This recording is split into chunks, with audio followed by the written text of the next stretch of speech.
បាទជំរាបសួរលោកគ្រូអ្នកគ្រូទាំងអស់គ្នាជួបសិស្សបងប្អូនដែលប្រើកម្មវិធី LaTeX ដោយសារមាន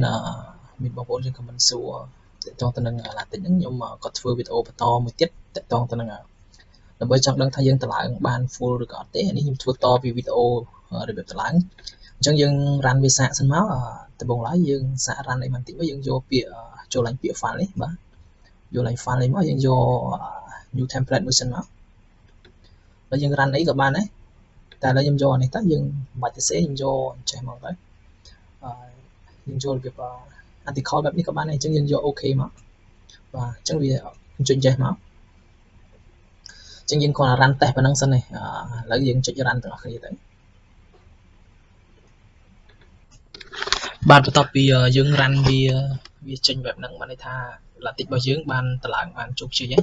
ប៉ុន្តែយើង run អក្សរខ្មែរអត់ទាន់ចេញទេជាមួយខ្ញុំសាកបញ្ចូល template ដែលមានអក្សរខ្មែរហើយខ្ញុំប្រាប់ពីរបៀបកំណត់ថាដើម្បីយើង run អក្សរខ្មែរចេញយើងកំណត់កន្លែងណាឥឡូវខ្ញុំសូមបង្កើត new មួយទៀតខ្ញុំផាសអក្សរខ្មែរចូល template ដែលមានអក្សរខ្មែរនេះបាទឥឡូវខ្ញុំសាកសរសេរប៉ុណ្ណឹងសិនឬក៏យើងសរសេរតែប៉ុណ្នេះទៅបាទនេះសរសេរប៉ុណ្នេះហើយយើងសាក run វាមើលថាវាស្គាល់អត់បន្ទាប់ពីយើង run មកវា load អក្សរញ៉ៃខាងក្រោមនេះបានន័យថាវា run អត់ចេញទេវាអត់ទាន់ស្គាល់អក្សរខ្មែរទេចឹងមកយើងមាន template អក្សរខ្មែរយើង run វាបានទោះបីជាយើងមាន font ខ្មែរ content នេះក៏ដោយក៏យើង run អត់ចេញដែរចឹងដើម្បី run ឲ្យវា run អក្សរខ្មែរបានលោកគ្រូទាំងអស់ចូលនៅកន្លែង option នេះមកបាទតាមយើងយកចុចចាំខ្ញុំនេះមក config text studio នេះមក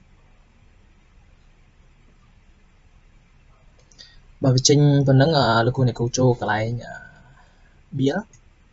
បាទបន្តមកកន្លែង compile នេះយើងដូរ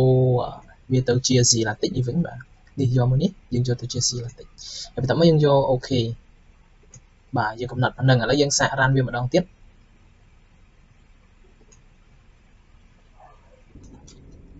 បាទបន្ទាប់ពីយើង run មកគឺវាចេញអក្សរខ្មែរបែបហ្នឹងបានថាវាស្គាល់ហើយអញ្ចឹងបើលោកគ្រូមាន template ជាភាសាខ្មែរឲ្យតែយើងមាន font វាគ្រប់គ្រាន់យើងអាច run បានហើយកំណត់បែបហ្នឹងបើអញ្ចឹងនៅក្នុងវីដេអូហ្នឹងខ្ញុំធ្វើបទបង្ហាញខ្លីប៉ុណ្ណឹងសង្ឃឹមថាលោកគ្រូតាមទាន់យើងជួបគ្នានៅវីដេអូបន្តទៀតបាទសូមអរគុណសូមជម្រាបលា